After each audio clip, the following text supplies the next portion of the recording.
Rien ne doit être exclu. Ces 5 mots prononcés hier par Emmanuel Macron ont eu l'effet, c'est le cas de le dire dans le contexte, là, permettez-moi de le dire, d'une bombe là, au sein de l'OTAN et des alliés.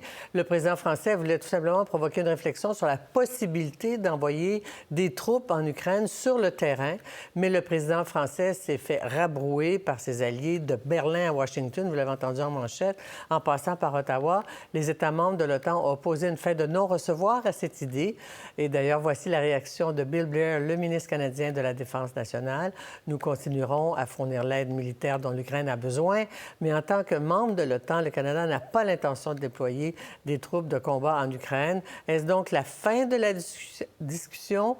Pas vraiment, quand vous allez entendre mon entretien avec le général de brigade de l'armée française et ex-chef de la mission militaire française auprès de l'ONU, Dominique Trinquant. Bonsoir, général Trinquant, et bienvenue à 24/60. Bonsoir. Comment avez-vous réagi lorsque le président Macron a déclaré qu'il ne fallait pas exclure que les troupes puissent se retrouver sur le terrain? Est-ce bien ce que vous avez compris et quelle a été votre réaction? Écoutez, ma réaction de militaire a été enfin. Il ne faut jamais exclure aucune option. Les militaires ont l'habitude de préparer, y compris les options les pires. Donc, depuis 2 ans, les Européens et les Américains avancent à pas compter en disant il ne faut pas d'artillerie, il ne faut pas de chars, il ne faut pas d'avions. Et au bout de 2 ans, ils fournissent tout ça. En fait, une vraie planification doit prévoir toutes les options. Et il est temps qu'enfin, on commence à préparer toutes les options. Ça ne veut pas dire qu'on va les jouer. Ça veut dire il ne faut exclure aucune option. À quel titre, puisque l'OTAN est une organisation de défense, d'ailleurs, ça fait partie de l'enjeu de cette guerre, est-ce que la France aurait pu imaginer s'engager seule sur le terrain avec des troupes françaises? Alors, 2 choses. L'OTAN est une organisation de défense, nous sommes d'accord. En revanche, la Charte des Nations Unies, article 51, dit que tout pays agressé peut recevoir le soutien qu'ils veulent de tous les autres pays. Donc c'est au titre de l'article 51 que les pays européens, les Américains, les Canadiens s'ils le veulent, peuvent apporter de l'aide sur le terrain aux Ukrainiens. Est-ce que vous comprenez le désaveu du président Macron par les alliés? Je pense au chancelier allemand, je pense donc à la Grèce, la Suède, et même le secrétaire général de l'OTAN a dit pas question. Bon, alors le secrétaire général de l'OTAN, il dit ce qu'on lui dit de dire. Hein. C'est un fonctionnaire. Les Américains l'appellent et lui disent « tu répondras ça ». Donc il répond ça. En revanche, pour les autres pays, je pense qu'ils s'adressent à leur population. Et pour l'instant, ils ont peur que leur population voie un engrenage. Mais soyons clairs, depuis le début, depuis 2 ans, on a peur de son petit doigt. Et on dit en permanence qu'il ne faut pas, il ne faut pas, il ne faut pas. Et à chaque fois qu'on fait, eh bien la Russie ne bouge pas. D'ailleurs, aujourd'hui, la réaction de la Russie est intéressante. Elle dit, ça serait pas raisonnable, c'est pas bien, mais voilà, ça va pas au-delà. Donc, oui, comme d'habitude. Donc, ce que je pense, c'est que les Européens, puisque là, je rappelle que la réunion qui avait lieu hier à Paris était entre Européens. Il y avait un représentant américain, mais de petit niveau, et donc c'était des chefs d'État et des chefs de gouvernement européens. Il est temps que les Européens se secouent, se réveillent, en disant que cette agression contre l'Ukraine de la Russie les concerne. Aujourd'hui, on parle d'obus, d'avions, etc. Mais la guerre de la communication, la guerre cyber, elle est déjà en Europe, elle est déjà contre nous. Donc la guerre, ce sont les Russes qui l'ont lancée. Il faut peut-être le rappeler et arrêter d'être timide parce que M. Poutine n'est fort qu'à cause de notre faiblesse. En 2014, il a envahi la Crimée, nous n'avons rien dit. En 2022, il s'est dit, pas de problème, je vais y aller. Et d'ailleurs, les Américains lui ont un peu ouvert la porte, puisqu'ils ont dit, on ne mettra pas un soldat américain. Donc, les Russes se sont dit, pas de problème, nous allons gagner. Manque de chance, il est tombé sur un peuple qui a envie de se défendre et nous devons aider ce peuple courageux qui se défend. Et pourtant, les Alliés ne cessent de répéter que la guerre des Ukrainiens, c'est notre guerre. Et aux États-Unis, Biden ne cesse de répéter que cette aide de 60 milliards qu'on devrait fournir pourrait sauver la vie des soldats américains qui n'auraient pas à intervenir sur le terrain en Ukraine. Et pourtant, cette aide américaine ne vient pas. On ne sait pas si elle va venir un jour, mais Zelensky dit on ne peut pas gagner la guerre sans les Américains. N'est-ce pas? Oui, non, mais on est d'accord. Les Américains, le problème, si vous voulez, c'est très triste. La première puissance mondiale, colossale, 880 milliards de budget de défense, première puissance économique au monde, en fait, ne se préoccupe que d'elle-même. Et donc, aujourd'hui, qu'est-ce qui se passe? Ce sont les élections américaines. Et tout le monde est l'otage de la lutte entre M. Trump et M. Biden. Ben, permettez-moi de dire, de la part d'un Européen, que c'est très triste. Alors, je ne dis pas que ça ne se passerait pas en Europe de la même façon.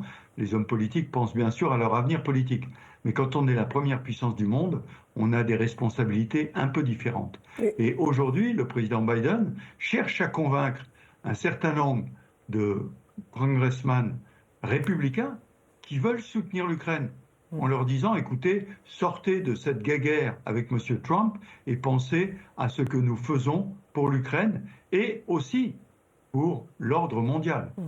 En même temps, l'Europe aurait élu les moyens, les capacités militaires ou même économiques à affronter la Russie quand on voit le constat déclaré par Zelensky lui-même qu'il n'a reçu que 30 des obus ou de l'artillerie promise. Non, mais c'est clair. Et je pense que le Canada, vous êtes dans la même situation. On a cru aux dividendes de la paix. Pendant 25 ans, on a démonté nos régiments. On a démonté nos armements. Je connais un petit peu le Canada, je sais combien de régiments ont été dissous. Donc, si vous voulez, en Europe, c'est pareil. Et 25 ans de chute libre dans les budgets de la défense, eh bien, font qu'en 2 ans, on a beaucoup de mal à remonter la pente. Alors, l'Europe se réveille. Elle a triplé, en France par exemple, on a triplé la production d'obus, doublé la position de canon. 2024 va être extrêmement dur pour les Ukrainiens et bien sûr qu'ils ont besoin de l'aide américaine. Et donc 2024 va être une année difficile et probablement la prolongation de cette guerre d'usure. Mais justement, la défaite ou la faiblesse de l'Ukraine en ce moment, on ne parle pas de défaite parce que depuis 2 ans, on dit toujours que Poutine a perdu la guerre et que l'Ukraine ne peut pas perdre.